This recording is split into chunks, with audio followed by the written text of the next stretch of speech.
waan addaatu ta'aa jira maaliin godha shaan amma maal gochuun danda'a sammuun dhukkubee jira nuure anis bizumaan ture malee kunoo barbaadaa jirra garuu amma yoona arguu hin dandeenye artiyaan baddee jirti laali waan inni ergu footoo garaa ergaa jira mucaa akka barbaadetti taphata akka barbaade bishaan keessa daffaqa laal viidiyoos deemii seen ilaali akkas dhaabbatanii wanta haasa'an miti kun hanna irratti illee dawwalee dhuftee nu gaafachuu qabda hanna dhugaa dubbachuuf waan isaan godhan beeku bilbila neelaan kaasan poolis dhaabaas deemneerra hunda agarsiisnee jirra nuura rabbi jee deemi nuuf barbaadi mucayyoon san miskiinaan charutan wanti tokko balleessaan qabdu garuu mucaa fuudhee kun akka barbaadetti taphachaara bakka arguus lafa isaas arguu hin dandeenye maammee na dhufu jedha maammee waa gochuuf barbaadaa jira jechaadha amma yoonaatti namoonni takka immoo keessaan artiimaan baddee jechaa na barreessaa turtan asittaareen jiran dhugaa rabbi an akkas dirame haa teessa turte dhaala samiiriin dirame akkas turte nuyi cinqii baay'ee dabarsaa ture qobaa keenyatti namoonni baay'een illee daawwannu duuka arseemaan jechaadha nuuf jettee wanta baay'ee taateetu gaafan farree wallolee ture jechaadha isheedha kan nu duuka rakkachaa ture inni garuu silkii bilbilee nu gaafateera atis garuu jara wajjin turte jechaadha be'aansi gaafa inni dirame illee dhufuu qabdaa turte namni tokko nuun gaafanne ishee ani fiifuu galaa kiyya bakka jireenya kiyyacha biizii ture gaafa namicha sana wajjin wallolee ture ishee qofa na duuka rakkachaa ture waan baay'eedha kan isheen dabarsite mucaan kun xinnummaa isheetti jechaadha wanta baay'ee dabarsite garuu amma yoonaa kan nu duuka jiru nama lama qofa isaa samiiriif maammeedha bakka jara lama nama dhabuuf hin deemaa jira bakka maammee sama dhabuuf hin deemaa jira maammeen sama bakka nan dhabuuf hin deema rabbeedhaati fin dhukkubsin ni mul'atti rabbi haa mul'isu nuti waan danda'amu poolisaabas beeksisnee jechuudha anis akka hangaan danda'utti namoota na dhiyaatan faana qabadhee bakka hanga dandeenyu ni barbaanna waliin taanes taatu garagaraanis taatu ni ilaalla ni argamti isheen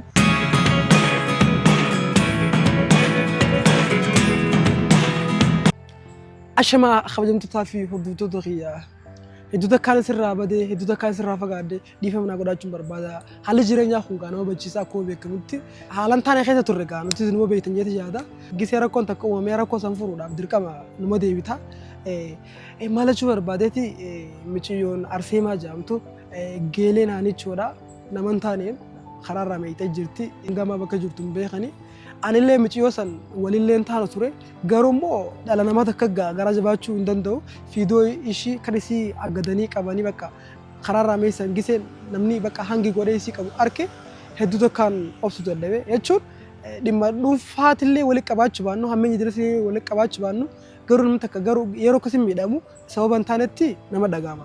Bakka hannaan silkiinsi bakka biisi jirti na fakkaatee yeroo tokko takkan dalee dugisee naa bu'ee immoo yaamtes neela kaastu maammee faarrattis dawalee bakka maammee fi anis akkuma beekamutti xiqqoo walitti buunee jirra walitti aarree turan kana dura jechuudha viidiyoo maa gadhiiste naan jee san gubbaan ammoo waan kanaasiif badii qabaa jee maammee sun wallollee turre maammeen sababa seef neelaan kaasu inni bakka anattu aarii qaba ani egaa naafni walitti aaruu qabaannullee ani miciyyoon tun baddee jirtu waan ta'eef akka namummaa takkatti dhagaameetiin maammee irratti dawalee waa'ee ishee gaafachuudhaaf jecha dawalee ture soo maammee neelaan kaasu guyyaa takka immoo neelaa haasiin irra cufe samiiris giseen dawalu akkasuma hana irra dawaleetiin bakka ijibbataan falmadda jee yeroon edda dawalu bakka neelaa kaaste hayyee wal agarraa maama naangitti turte ani isii eeguudhaafin isiif ballamee bakka akkanaatti na kootu jee dhaabbachaa jira isheelleen gara kiyya dhufaa jirti namoonni takka takka immoo keessaan arseemaan baddee jechaa na barreessaa turtan soo saniifin anis bakka dirqamee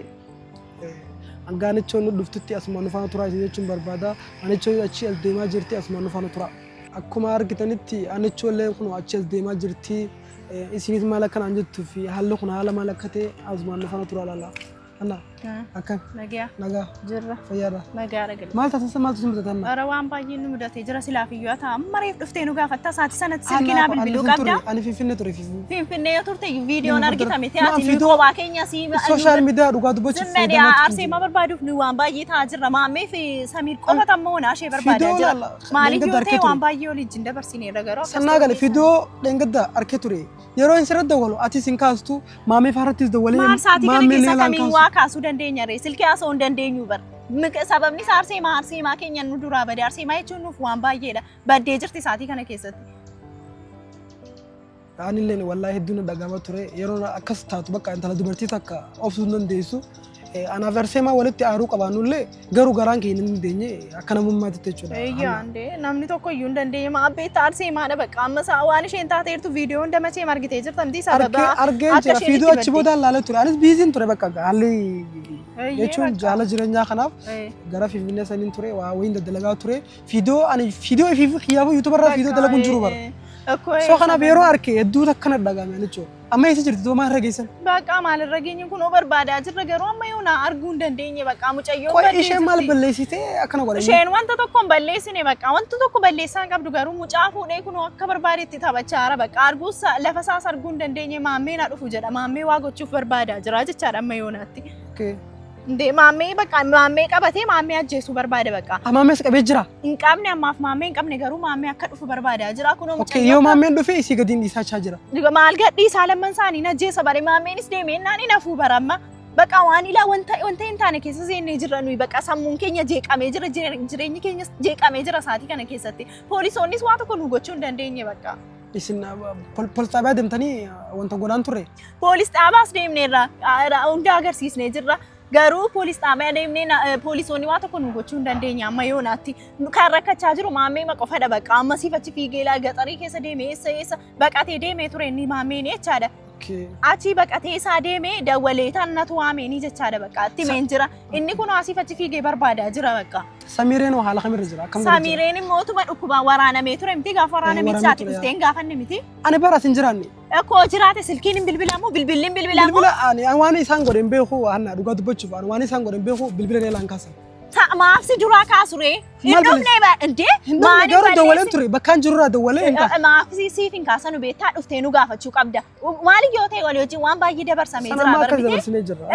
Kanaafuu bilbiltee bilbila qofa osoo hin ta'in bakka argiteetta waan ta'eef Samiriin akkas gaafa diramee sin dhufne miti ati.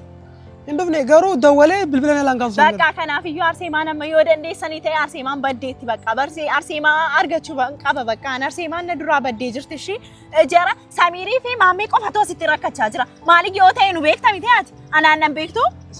Kanaaf iyyuu dhuftee maaf hin barbaanne ree jara lamman qofatitti rakkachaa jira amma. Keessattuu maammee qofatitti rakkachaa jira. Mee isa barbaanna mee haala kamiin barbaanna mee? Bakka ani akkuma kana kanaan adeeme bakka waan hin godhu waan hin dhiisanii walla dhugaa dubbachuu. Bakka laali waan nu ergu footoo garaa ergaa jira mucaa akka barbaade itti taphata akka barbaade bishaan keessa daffaqa laal viidiyoos deemii seen ilaali akkas dhaabbatanii wanta haasa'an miti kun dhugaa rabbi akka kan nama maraachisu qofadha bakka. Waan addaatu ta'aa jira maaliin godha shee nama maal gochuu hin danda'a sammuun na dhukkubee jira nuuree. Nuuree amma as dhaabbadhee haasa'u qofa miti kanatti ilaalu qaama raachaan jira nuuree rabbii jedhiiti. Mee kam goona hanichoo amma bakka an barbaannu bakka maal gochuu hin danda'a bakka eessa akka isheen jirtu hin beekamu bakka an beekamu caan beeknu waa tokko iyyuu indee mucaan nuti taphachaa yoo amma as bira baanee poolisii jennee gara iddoo kana dhibee sababa maarra walgaan nam takka akkanuma khalafaa kee nama miidhaa qoy maal balleessine joontu miskiin mucayyoon waa tokko iyyuu balleessine hangumaa faa wal daddabare la ala dura anaan diree anaanii na dhee akkasuma dhiigsee na dhukkubsee ture eeyyaa gaafa sana satiin jirtu miti an akka gaafa ana san turaan dheerba irra moo dhuftee Arseemaadhaaf na gaafata ati sii qabaan jira walitti sii qabaan jira shi achi lammaffaa moo Samirii akkas godhee direetiyyuu Samiriin dhukkubsatee rabbi tambisee jechaadha achi amma moo maammee Arseemaan gadhiisuu dheera bakka mucaan mangistii nutti ta'ee jira bakka maammee Arseemaan gadhiisuu dheera Arseemaa wajjin nuyi dhaabbatee haasaa jiru dhufeetiyyuu karaa boodaatiin mucayyoo fuudhee nurraa deemee jechaadha. Osoo isin jirtu. Anaaf isheenituma dhaabbannee viidiyoo kan ishee irratti hojjechaa jirruuti. Nuyi sodaanneen daa'uma Arseemaadhaan manaan bahii jedheen ture jechaadha. Wanaan bahiin jennee waliin haasofnee waan baqa achi viidiyoo hojjechuu mucayyoon baate. Viidiyoo hojjechuu baate achi na waamtee jechaadha. Akka isheen baate silkiidhaan natti himte akka baate. Ani eegaaniin ture mucaa akka inni waa tokko hin gooneef jechaadha. Achi isa booddee silkii kaa bilbiltee kottuu viidiyoo hojjechaa jira naan jette. Deemee walii wajjin osuma viidiyoo dhaabbannee viidiyoo yuutuubii irraa dalagaa jirru mucaan baajaajiidhaan dhufeetiyyuu Arseemaa anaan billaa asirra akkasuma kaa'ee Arseemaa fudhatee kutee jechaadha. Ati wanta akkasiin goone jechuudha. Anaan wanta akkon goone bakka mucayyoo fudhatee makutee bakka fukkute kunaala amma maatii isheetti illee ani himnee maatii ishee illee mucayyoo baddee dheetan kan beekanu maatiin akka isheen na bira jirtudha. Maatiin tokkoon dhageenye jechaadha nuuree ammas dhaabbadhee haasa'uu kiyya hin ilaalin nuuree yoo rabbeedhe yoo nu gargaaruu barbaadde as dhaabbannee kaameeraa fuulduratti haasa'uu osoo hin ta'in nuuree walii wajjin haa barbaadnu bakka baanee barbaannaa jechaadha. Sii galee miti namas dabalachuu barbaadi bakka.